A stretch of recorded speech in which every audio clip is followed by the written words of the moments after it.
How could you forget something so basic, Clara? Emily would never be so careless. Beatrice's sharp tone cut through the soft hum of the kitchen fan, her words wrapping around me like a noose. I paused mid-stir, gripping the wooden spoon tighter as my chest tightened. The pot of soup simmered on the stove, its aroma filling the air, but all I could smell was the bitterness in her words. My name is Clara Mason. I'm 32, a nurse, and for the past 3 weeks, the caregiver to my recovering mother-in-law. When Beatrice had surgery last month, I moved into her house, balancing my shifts at the hospital with endless nights by her side. I wanted to help, not out of obligation, but because it felt like the right thing to do. I hoped it might soften the years of cold distance between us. But no matter how much I tried, it seemed my efforts were always invisible, overshadowed by Emily, her perfect daughter, who breezed in once a week, smiling for the camera before leaving just as quickly. I didn't know how to respond. My throat felt dry, and the words I wanted to say caught like thorns in my chest. Beatrice turned back to the table, muttering something under her breath, her disapproval settling over the room like a heavy fog. Emily, of course, was nowhere to be found. She was already running late for her weekly appearance. And yet, Beatrice spoke of her as if she were the one standing here, ladle in hand, taking care of her every need. Careless. That word felt like a knife twisting in my stomach. I had given up everything for the past 3 weeks, canceled plans, traded shifts, even missed my anniversary dinner with Ben, all to be here. And for what? To be labeled careless because I hadn't added enough salt to the soup? Meanwhile, Emily could float in for an hour, snap a selfie by Beatrice's bedside, and walk out with all the credit. I stared into the pot, my hand trembling slightly as I stirred. Anger began to simmer, bubbling just below the surface. It wasn't just Beatrice's words. It was the smugness Emily exuded in every moment of her carefully orchestrated visits. She knew exactly how to frame herself as the devoted daughter, and she knew I wouldn't fight back, at least not until now.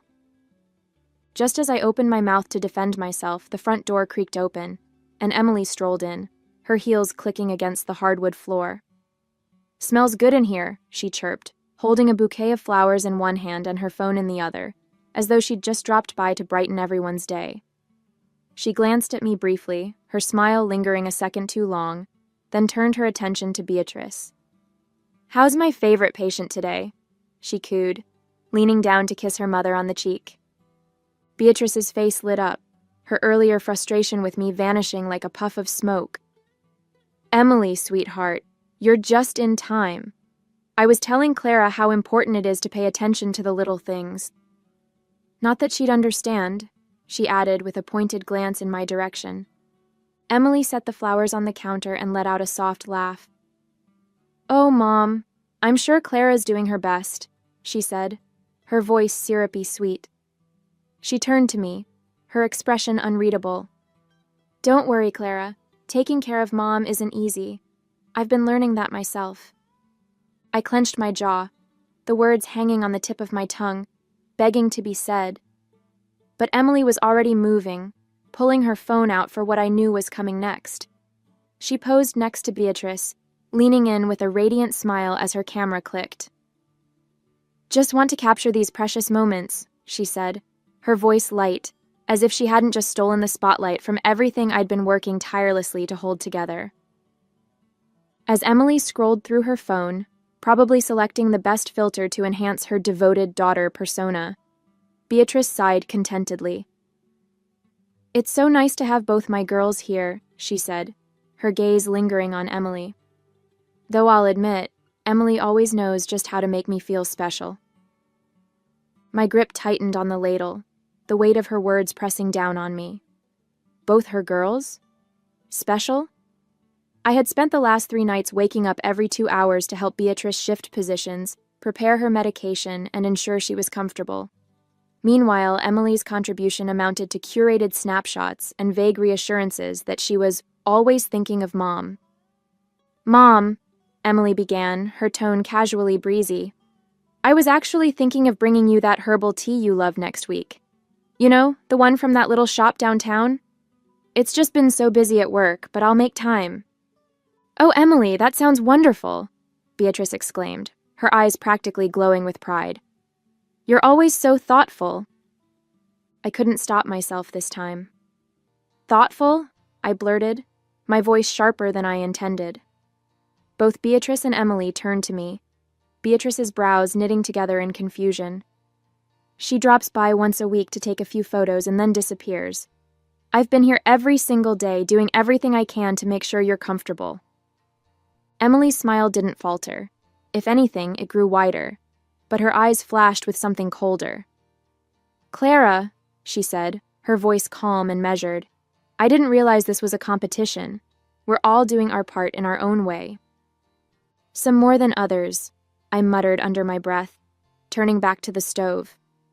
I could feel the tension in the room shift, but I wasn't about to let her patronizing tone get the last word.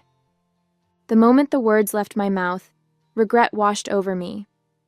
Even though I was right, I hated that I'd let my frustration spill over, that I'd stooped to making it sound like I was keeping score. It wasn't who I wanted to be, no matter how unfair things felt. Later that evening, I slipped into the guest room, shutting the door quietly behind me. I sank onto the edge of the bed, my phone already in my hand. Ben picked up on the second ring, his voice warm but distracted. Hey, everything okay? No, I said, the word tumbling out before I could stop it. I'm exhausted, Ben. I've been doing everything for your mom, everything, and she doesn't even notice. Emily walks in for 10 minutes with flowers and a fake smile, and suddenly she's the perfect daughter. Ben sighed heavily on the other end, the sound crackling through the speaker. Clara, you know how my mom is. She's always been like this. You can't take it personally. I know she's like this, I snapped, my voice sharper than I meant. But that doesn't make it easier. Do you have any idea what it feels like to be here, day in and day out, and still be invisible?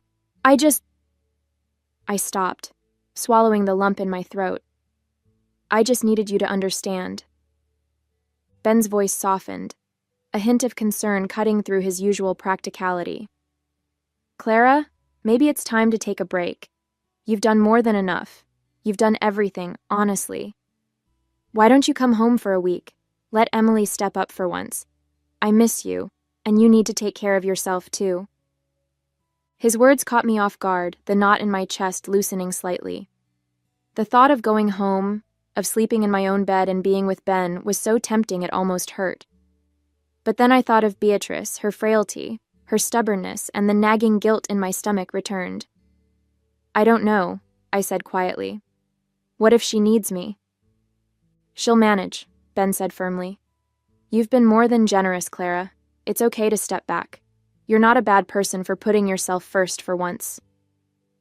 Ben and I lived 2 hours away in a small apartment we'd made our home over the last 5 years. When Beatrice's surgery was scheduled, I'd offered to move in temporarily to help with her recovery. Ben had wanted to be there too. He adored his mom despite her quirks, but his job was at a critical point, with deadlines he couldn't ignore. He'd called every day to check in, always asking how I was holding up, but I knew it weighed on him that he couldn't be here to share the burden. As much as I missed him, I couldn't blame him. He was doing the best he could, just like I was. I sighed, gripping the phone a little tighter. I don't know, Ben, I said finally. It's not that I don't want to come home, I do. I miss you, and I'm exhausted. But I can't just leave her like this. She still needs someone here. There was a brief silence on the other end before Ben spoke again, his voice calm but firm. I get it, Clara. You care about her, even if she doesn't always show it. Just think about it, okay? You've done so much already. It's not selfish to take care of yourself, too. I'll think about it, I said quietly, my throat tightening. I promise. It felt like the right thing to say, even though I wasn't sure if I could really let myself walk away. The next morning, I found Beatrice in the living room, sitting upright in her chair with the television on low. She didn't look up as I entered, her attention fixed on a weather report. I hesitated, wondering if I should start the conversation with a simple, "Good morning." But before I could speak, She turned to me with a pointed look. "Clara," she said, her tone already laced with irritation. "I couldn't help but notice how late dinner was last night. It's not good for my digestion to eat that late, you know." I blinked, taken aback. "Dinner was ready as soon as Emily left. I thought we agreed." "Yes, because you didn't have it prepared earlier," she interrupted, her words sharp. "When Emily is here, everything feels more put together. She doesn't need to be told what to do." I clenched my hands at my sides, biting back the words I wanted to say. "Emily stayed for less than an hour," I replied carefully. "She didn't even stay for dinner." "That's not the point," Beatrice snapped, leaning forward slightly. "Emily knows how to handle herself. She doesn't wait for me to tell her when or how to do things. She's considerate." I let out a slow breath, trying to keep my composure. "I've been here every day, Beatrice. I've been doing everything I can to make sure you're comfortable." "And yet, somehow, it always feels like a struggle," she shot back, her voice growing colder. "You're here physically, Clara, but emotionally, you're checked out. You don't seem like you actually want to be here." Her words struck like a blow, my chest tightening. "That's not fair," I said, my voice trembling despite my efforts to stay calm. "I've put my life on hold to be here for you. I've been—" "Sacrificing?" she cut in, her tone dripping with sarcasm. "Oh, how noble of you. If it's such a burden, Clara, maybe you should have just let Emily handle it. She's busy, yes, but at least she doesn't make me feel like I'm an inconvenience." I opened my mouth, then closed it, unsure of how to respond. The hurt and anger bubbled inside me, but I knew saying anything more would only make it worse. Instead, I straightened, my voice quiet but firm. "I'm doing my best, Beatrice. I'm sorry if that's not enough." She waved a hand dismissively, turning back to the television. "Your best isn't what I need, Clara. Emily understands me in ways you never will." The room felt suffocating, her words hanging in the air like smoke.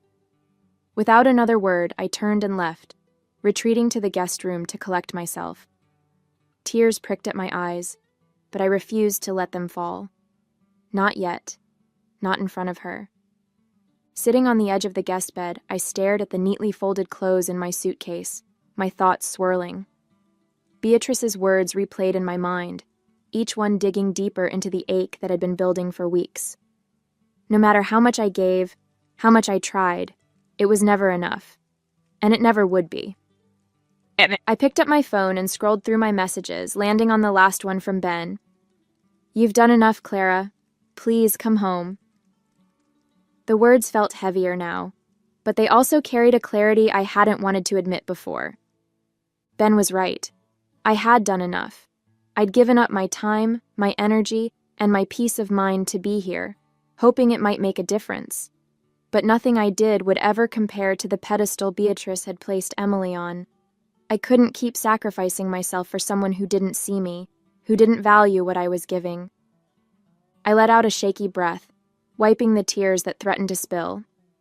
It wasn't about giving up. It was about knowing when I'd reached my limit. For my own sanity, I had to stop waiting for Beatrice's approval. I had to go home. I decided to talk to Barris that afternoon. The air between us was thick, heavy with everything that had been left unsaid. My heart pounded as I stepped forward, determined to finally speak my mind. "Beatrice," I began, my voice steady but soft.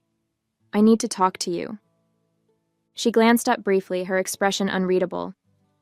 "If this is about dinner tonight, I'd rather you focus on getting it right than wasting time chatting." My jaw tightened, but I pushed through.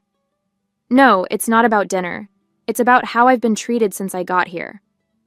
Her hand froze mid-stir, and she finally looked at me, one eyebrow arched. "Oh? And how exactly have you been treated, Clara?" I took a deep breath, the words spilling out before I could second-guess myself. "I've been here every day, doing everything I can to take care of you. I've rearranged my life, missed important moments, and given you all of my energy. And yet, no matter what I do, it's never enough. You've made it clear time and time again that you don't value me, and honestly, I'm tired of being treated like I'm worthless." She set her spoon down with a deliberate clink, folding her hands in front of her. "Well," she said coolly, "if you're tired, Clara, no one's forcing you to stay. Frankly, Emily would do a much better job anyway. She always has." Her words stung, sharper than I'd expected, but I refused to let her see how much they hurt. "Emily isn't here, Beatrice," I said, my voice firmer now. "She's never here for more than an hour or two. I've been the one taking care of you. But if you think she can do better, then fine. I'm done." Beatrice didn't flinch, her expression hard as stone. "Good," she said with disdain. "I won't miss the complaining. At least Emily knows how to show respect." I nodded slowly, the finality of her words settling over me like a cold weight. "I hope she can give you what you need," I said quietly, "because I won't be back." Without waiting for her response, I turned and walked away, my chest tight but my head held high. It was over. I was done. Back in the guest room, I packed my things with quiet determination. Each folded piece of clothing felt like another weight lifted off my shoulders. Beatrice's cutting words still rang in my ears, but I shoved them aside. It was over. I was done bending myself into knots for someone who didn't value me. Once everything was packed, I sat on the edge of the bed and stared at my phone. My thumb hovered over Emily's number before I pressed call. The line rang several times before she finally picked up. "What is it, Clara?" Emily answered, her tone clipped and impatient. "I'm kind of busy right now." I took a deep breath, refusing to let her attitude get to me. "I'm leaving," I said simply. "I've packed my things and I'm heading home. Beatrice needs someone here, so congratulations. You're up." "What?" she snapped, her voice immediately rising. "Wait, what are you talking about? You can't just leave." "I can, and I am," I said firmly. "I've done my part, Emily. It's your turn now." She let out a high-pitched laugh, the kind that came more from disbelief than amusement. "Oh, sure. Just drop everything on me, why don't you? Do you have any idea how busy I am? I can't just—" "I've been here for weeks," I cut in, my voice steady. "You've had time to prepare for this. Mom's your responsibility too, and she seems to think you're better at this anyway. I'm sure you'll figure it out." "Are you kidding me?" Emily shrieked, her tone growing more frantic. "I don't have time to babysit her. That's your thing, Clara. You're the caretaker, not me." "Not anymore," I said, my voice cold. "Good luck, Emily." Before she could respond, I hung up, exhaling a shaky breath. I stood, grabbed my suitcase, and headed for the door. I didn't owe anyone an explanation. It was time to leave. 4 days had passed since I left, and I had tried my best not to think about what might be happening back at Beatrice's house. But when my phone buzzed late that evening, I saw her name flashing on the screen. A part of me wanted to ignore it, but curiosity, and maybe a bit of guilt, got the better of me. I picked up. "Hello?" I said cautiously. "Clara," Beatrice's voice came through, shaky and strained. She sounded different, tired, maybe even desperate. I need to talk to you." I hesitated, unsure of what to say. "Is everything okay?" "No," she admitted, the word heavy with frustration and something else I couldn't quite place. "Emily hasn't been here since you left. She's barely answering my calls, and when she does, she has some excuse about work or being too busy. She promised me she'd be here." I bit my lip, resisting the urge to say I told you so. Instead, I stayed quiet, letting her vent. "I've had to do everything on my own," Beatrice continued, her voice trembling. "I can't even manage the stairs some days. I don't know what to do, Clara. I feel completely abandoned." Her words hit harder than I expected, stirring a mixture of emotions, sympathy, vindication, and a lingering ache of resentment. She had treated me like I was nothing, and now she was realizing what it meant to truly feel alone. "I'm sorry to hear that, Beatrice," I said finally, my tone neutral. "But I warned you this might happen. Emily's good at saying the right things, but she's never been the one to follow through. There was a long pause, and for the first time, Beatrice's voice softened. I didn't think she'd just leave me like this. I thought she cared. I stayed silent, not wanting to twist the knife. Beatrice was finally feeling the consequences of her favoritism, and while a small part of me felt justified, another part of me couldn't help but feel sorry for her. I took a deep breath, clutching the phone tightly. Beatrice, I'm sorry you're feeling this way. I wouldn't wish this on anyone, I began, my voice quiet but steady. But I can't just come back. Not right now. What do you mean, not right now? She snapped, her tone immediately sharp. I mean, I can't drop everything again to move back in, I said firmly, though my heart ached as I spoke. Beatrice, you treated me like I was nothing when I was there. I gave everything I could, and you made me feel like I didn't matter. I can't put myself through that again. Her response was immediate and furious. Oh, so now you're going to hold a grudge, are you? She yelled, her voice rising. You think you're so perfect, Clara? You think I didn't notice the mistakes you made while you were here? Don't act like you're some martyr. You've never been good enough for this family, and now you're proving it. Her words hit like a slap, but I kept my voice calm. Beatrice, I'm not saying I'm perfect. I know I made mistakes. But I tried. I gave everything I had, and you never saw that. And now, after everything, you expect me to come back as if none of that happened? She let out a bitter laugh, her tone dripping with anger. I should have known. You're just like everyone else, selfish. At least Emily would never abandon me like this. Emily already has, I said quietly, the words hanging in the air. There was a stunned silence on the other end before she exploded again. Don't you dare talk about Emily like that. She has her reasons, unlike you, who's just looking for an excuse to quit. Tears welled in my eyes, but I refused to let them fall. I'm sorry you feel that way, Beatrice, but I can't come back. Not like this. Before she could yell more, I ended the call, my hands trembling. The weight of her words sat heavy on my chest, but I knew I couldn't go back. Not now, and maybe not ever. 5 days passed, and I tried to move on, pushing the memories of Beatrice's anger to the back of my mind. I was starting to feel a sense of peace again, though it was fragile, held together by long walks and conversations with Ben. Then late in the evening, my phone buzzed. It was her. I stared at the screen for a moment, debating whether to answer. With a deep breath, I picked up. Hello? Clara? Beatrice's voice broke on the other end, shaky and filled with tears. Clara, I'm so sorry. Her sobs were raw, her words tumbling out in fragments. I don't know what to say. I've been sitting here thinking about everything, and I can't believe how awful I was to you. You didn't deserve any of it. I don't even know why I acted like that. You gave so much, and I threw it back in your face. I sat down, stunned. Beatrice, I started, but she cut me off. No, let me finish, she pleaded, her voice trembling. I've been so unfair to you, Clara. So blind. You didn't have to come here, but you did.